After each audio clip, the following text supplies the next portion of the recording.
नमस्कार, आपके साथ मैं हूं दीपिका शर्मा और आप देख रहे हैं क्राइम तक। जुबिन गर्ग की मौत के मामले में अब एसआईटी का गठन कर दिया गया है। स्पेशल इन्वेस्टिगेटिव टीम अब इस पूरे मामले की जांच करेगी, क्योंकि सवाल ये लगातार खड़े किए जा रहे हैं कि आखिर सिंगापुर में ऐसा क्या हुआ कि अचानक से उनकी मौत हो जाती है। अब इसमें एसआईटी का गठन जब से कर दिया गया है तो जांच और ज्यादा तेज हो गई है। इस मामले में म्यूजिशियन शेखर ज्योति गोस्वामी को टीम ने कल गुरुवार को हिरासत में लिया और उनसे पूछताछ शुरू कर दी है। वहीं जुबिन गर्ग के मैनेजर के घर पर भी छापेमारी की गई। जिन शेखर ज्योति को गिरफ्तार किया गया है, जिनसे पूछताछ की जा रही है, वो सिंगर जुबिन गर्ग के बैंड के म्यूजिशियन हैं और साथ ही उनके सिंगापुर ट्रिप में भी साथ गए थे। अब ये वही शख्स हैं जो हमेशा इनके बैंड के साथ रहते हैं। ये वही शख्स है जो सिंगापुर में जुबिन गर्ग के साथ वहां पर मौजूद थे। जब जुबिन गर्ग की मौत की खबर सामने आई थी तो उसके बाद से पूरे देश में ये हलचल हो गई थी कि आखिर जुबिन गर्ग के साथ अचानक से सिंगापुर में क्या हुआ। और उनकी पत्नी के भी लगातार कई बयान सामने आ रहे थे। उनके मैनेजर पे भी कई आरोप लगाए जा रहे थे, जिसके बाद उनकी पत्नी ने, जुबिन गर्ग की पत्नी ने उन तमाम आरोपों को खारिज भी किया था। लेकिन जो असम के लोगों में गुस्सा है वो भी थम नहीं रहा है। असम के लोगों के जो सवाल हैं वो भी अभी खत्म नहीं हो रहे हैं। वो जानना चाहते हैं कि जुबिन गर्ग के साथ वहां पर क्या हुआ। जब रिपोर्ट सिंगापुर से सामने आई तो उसमें ये कहा गया कि जुबिन गर्ग की डूबने से मौत हो जाती है, क्योंकि वो आखिरी वक्त में वाटर स्पोर्ट्स एक्टिविटी कर रहे थे, जिस दौरान उनके साथ ही पूरा हादसा होता है। लेकिन सच्चाई अभी भी लोग जानना चाहते हैं। शेखर ज्योति को गिरफ्तार किया गया है, उनसे पूछताछ की जा रही है, वो हिरासत में है। इसके अलावा उस इवेंट के ऑर्गेनाइजर को भी दायरे में लाया गया है, जिसका नाम है श्यान कानू महंत। जिस प्रोग्राम में जुबिन गर्ग सिंगापुर गए थे, उस इवेंट के ऑर्गेनाइजर को भी दायरे में लाया गया है, जिसके लिए जुबिन सिंगापुर पहुंचे थे। ऑर्गेनाइजर और जुबिन के मैनेजर सिद्धार्थ शर्मा के धीरेनपारा और गीता नगर स्थित घरों में भी टीम ने छापेमारी की, लेकिन वहां पर दोनों ही घर में कोई भी नहीं मिला।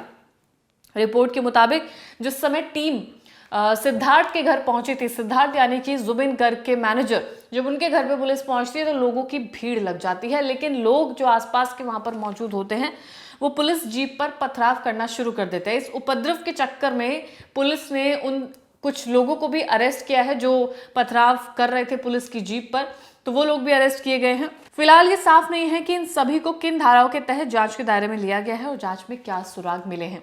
अब इसमें जो नाम है वो कई सारे सामने आ जाते हैं। जुबिन गर्ग के म्यूजिशियन, जुबिन गर्ग के मैनेजर, वो इवेंट ऑर्गेनाइजर जिसके लिए जुबिन गर्ग सिंगापुर गए थे, ये तमाम लोग इस जांच के दायरे में हैं, जिनमें से एक को हिरासत में ले लिया गया है, एक अभी मिले नहीं है, दो अभी मिले नहीं हैं, जिनसे भी पूछताछ जल्दी की जाएगी। असम के मुख्यमंत्री हेमंत बिस्वा शर्मा ने जांच के आदेश दिए थे। साथ ही उन्होंने कहा कि अगर पाया गया कि एसआईटी जांच में किसी तरह की लापरवाही होती है या फिर असंतोषजनक पाई जाती है तो राज्य सरकार सीबीआई को केस ट्रांसफर कर देगी। यानी कि अगर एसआईटी ठीक तरीके से जांच नहीं करती है तो मामला सीबीआई को सौंपा जाएगा, जिसमें ये पूरे मामले की जांच और की जाएगी कि आखिर ये मामला है क्या। सवाल इतने खड़े हो रहे तो जाहिर सी बात है कुछ तो इसमें होगा। लोग अपने घर पर मिल नहीं रहे हैं, यानी कि मैनेजर को जब छापेमारी की गई तो वो अपने घर पर नहीं मिला, इवेंट मैनेजर भी वो नजर नहीं आ रहा है, ऑर्गेनाइजर, म्यूजिशियन हालांकि उनको पकड़ा गया है तो उनसे पूछताछ की जाएगी, हिरासत में है वो। तो सवाल तो कई हैं लेकिन जवाब नजर नहीं आ रहे। पत्नी के भी कई बयान सामने आए हैं। 19 सितंबर को सिंगर जुबिन गर्ग की सिंगापुर में मौत हो जाती है। वो वाटर स्पोर्ट्स एक्टिविटी के लिए एक यॉट में गए हुए थे, जहां उन्होंने बिना लाइफ जैकेट के स्कूबा डाइविंग की, ऐसा कई रिपोर्ट्स में कहा गया है, जिस दौरान उनकी मौत हो जाती है। तो कई जगह ये भी माना जा रहा है कि उन्होंने जैकेट नहीं पहनी जिस वजह से उनकी मौत हुई है। वहीं उनकी पत्नी का बयान ये है कि सभी ने उस वक्त जैकेट पहनी हुई थी। ये तमाम जो आरोप लगे हैं वो बेबुनियाद है। शुरुआत में सामने आया कि उनकी मौत हादसे में हुई है। हालात संदिग्ध होने पर असम सरकार के निर्देश इस मामले में जांच के दिए गए हैं। वहीं दूसरी तरफ जुबिन गर्ग की पत्नी ने एक वीडियो जारी किया जिसमें कहा कि उनके पति की मौत अटैक पड़ने से हुई है। इसमें किसी तरह की कोई साजिश नहीं है, किसी भी शख्स का इसमें हाथ नहीं है। गरिमा ने सिंगर के मैनेजर सिद्धार्थ का बचाव किया और उनके खिलाफ दर्ज शिकायत रद्द करने की अपील भी की है। तो उनकी पत्नी की तरफ से भी अपील की जा रही है, लेकिन म्यूजिशियन शेखर ज्योति को हिरासत में लेने के बाद उनसे पूछताछ की जाएगी कि असल में सिंगापुर में उस यॉट में क्या हुआ था, उस आखिरी के पल में क्या हुआ था, क्या उन्होंने लाइफ जैकेट पहना था, नहीं पहना था, क्या उन्हें कोई अटैक आया था या नहीं आया था, क्या उनकी कोई मेडिकल हिस्ट्री ऐसी है जिसकी वजह से ये ऐसा हादसा हो सकता है। मेडिकल हिस्ट्री की अगर बात करें तो उनकी पत्नी ने कई दफ़ा बताया है कि उनको पहले भी सीजर अटैक्स पड़ चुके हैं, जिसकी वजह से सीजर अटैक के दौरान उनको इलाज भी उनका कई बार कराया गया है। तो हो सकता है इस बार भी उनके साथ ऐसा रहा हो। तो उनकी मेडिकल हिस्ट्री तो नज़र आती है जब पत्नी कह रहे हैं, लेकिन वहाँ पर क्या होता है ये एक सबसे अहम सवाल है। जब जुबिन गर्ग के शव को भारत लाया गया तो उनका दूसरी बार पोस्टमार्टम भारत में कराया गया। इससे पहले सिंगापुर में भी उनका पोस्टमार्टम हो गया था, जिसमें ये बताया जा रहा था कि उनकी डूबने से मौत हो जाती है। लेकिन असम के सीएम ने ये आदेश दिया कि उनका पोस्टमार्टम यहाँ भी होना चाहिए, तो उनके अंतिम संस्कार से पहले यहाँ पर कराया गया। उसकी रिपोर्ट भी सामने आएगी, उसमें भी पता चलेगा कि क्या वजह रही है। लेकिन अब मामला संदिग्ध होता हुआ नजर आ रहा है। एसआईटी का गठन होना, अगर एसआईटी भी इसमें जांच सही तरह से नहीं कर पाती है तो सीबीआई को केस सौंपना, क्योंकि जनता के सवाल काफी ज्यादा हैं। जनता को लगता है कि कुछ ना कुछ ऐसा हुआ है। वहीं कई ऐसी चीजें भी नजर आ रही हैं जिस वजह से आदेश दिए गए हैं सीएम की तरफ से, तो जांच होना तय है, जांच चल भी रही है, लोगों को हिरासत में लिया जा रहा है।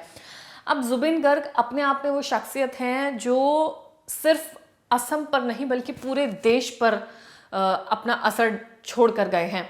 उनके गाने, उनका जो लोगों के प्रति उनका बिहेवियर है, उनका व्यक्तित्व है, उनका कैरेक्टर है, वो इतना सरल और इतने डाउन टू अर्थ वो हमेशा रहे। लोगों के प्रति उनका इतना प्यार देखा जा सकता है कि जब भीड़ उनके अंतिम संस्कार में उमड़ती है तो किसी को भी कुछ कहने की ज़रूरत नहीं है। वो तस्वीरें अपने आप में बयां करती है कि जुबिन गर्ग कौन थे। उनकी आवाज़ हम सब के बीच में हमेशा रहेगी, उनका जो व्यक्तित्व है वो हम सब के बीच हमेशा रहेगा।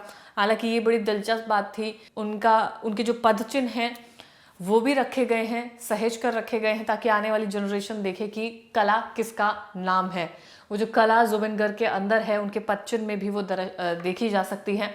इसके अलावा पूरे राजकीय सम्मान के साथ उनका अंतिम संस्कार किया गया, 21 गन सैल्यूट के साथ अंतिम संस्कार किया गया। हजारों लाखों में भीड़ देखी जा सकती है। उनके चाहने वाले उनको बस एक बार देखने के लिए उनके पास तक पहुंचने की कोशिश कर रहे थे। तो ये थे जुबिन गर्ग। हालांकि पूरे मामले की जांच अब लगातार चल रही है, जिसमें कोई भी अपडेट आएगा क्राइम तक आपको तमाम अपडेट्स देता रहेगा। धन्यवाद।